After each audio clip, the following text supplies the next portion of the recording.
Hey guys, welcome back to the channel. I know I haven't been posting as frequently as I should be. The purpose of this video is to basically talk about discrimination, judgment, and everything else we have to deal with, whether you're a caregiver, whether you have Huntington's, whether you're in the later stages, whether you're in the beginning stages. For this video, it doesn't matter where you are or who you are. If Huntington's affects you, this video is for you. In my last video I talked about judgment. Take a look at that. I'll link it here somewhere. And we're also going to talk about human rights, because I think once you get that genetic test done, and I had mine done back in 2008, I think, once you have that done, you basically know, not your future. I mean, you could die tomorrow in a car accident, or you could get cancer, or you could, God forbid, something else happen. It's not that we know how we're going to die and we know our future, but we generally know how our future's going to look, especially when we have our parents to look at, or our aunts and uncles who are sick already, and we're looking at them every day, and we know what's coming for us.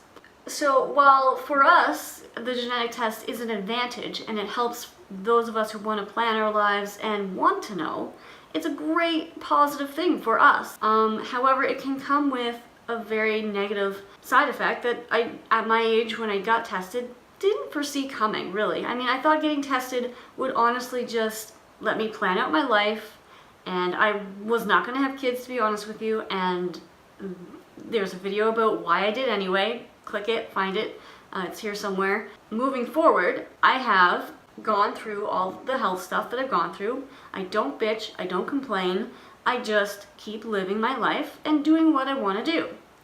And I have been working hard the past year at 2 different jobs, but similar jobs, career-wise. I will say that my stress level did get a little bit too high at my last job, and it's very unfortunate that I no longer work there.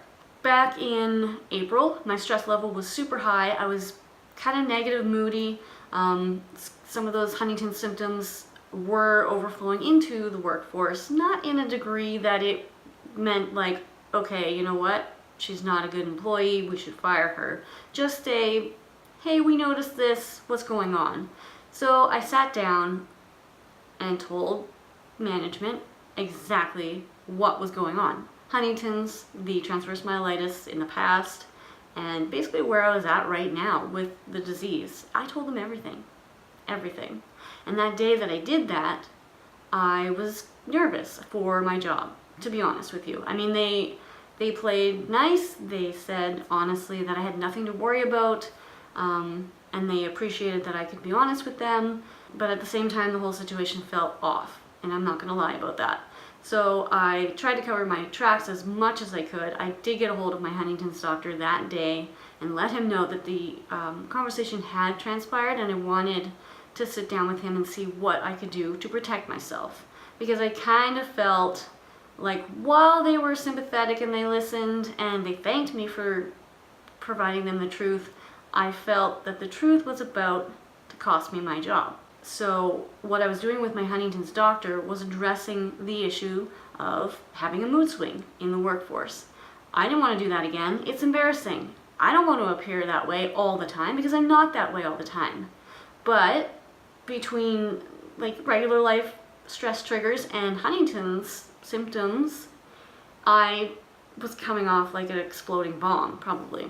So what my Huntington's doctor and I did was we sat down, talked about the situation, and overall we just ruled that my stress level needed to be maintained better. He explained in the letter to my bosses what we needed to do to kind of keep my stress level in a manageable position, and that I would also seek therapy, but I was, taking the appropriate steps to correct any negative behavior that did transpire in the workforce.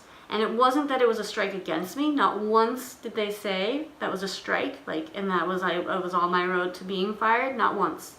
Like I said, nobody knows that this happened. Nobody knows, except my doctor and 3 other people in that particular office. So we had that conversation in April. Life carried on, kept showing up for work, and this was all going on behind the scenes, like we were talking.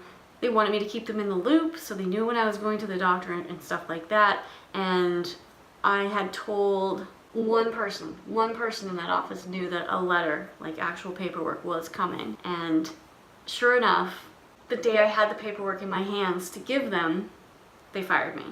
You know, I'm not going to sit here and say that is the exact reason, but this is what led up to the day I got fired.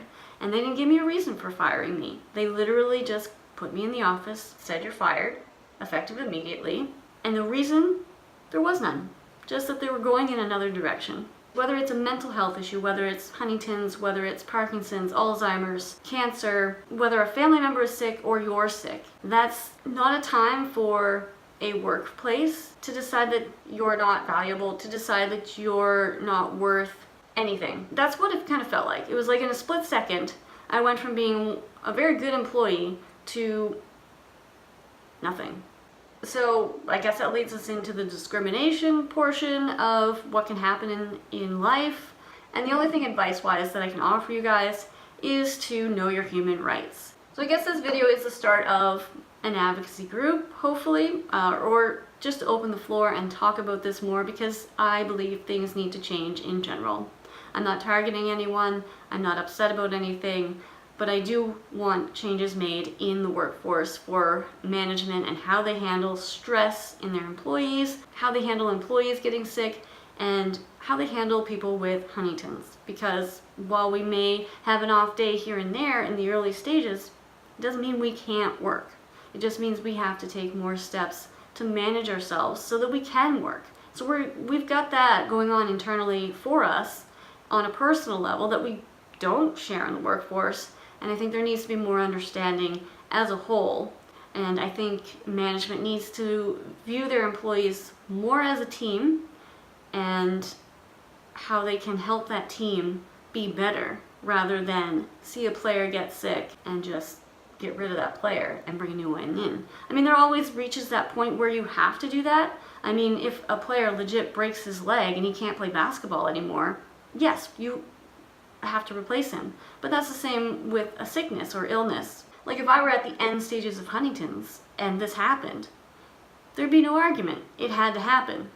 Me as a player, I'm not playing the game anymore at that point, like in the later stages, and I'm talking when I'm in my 60s.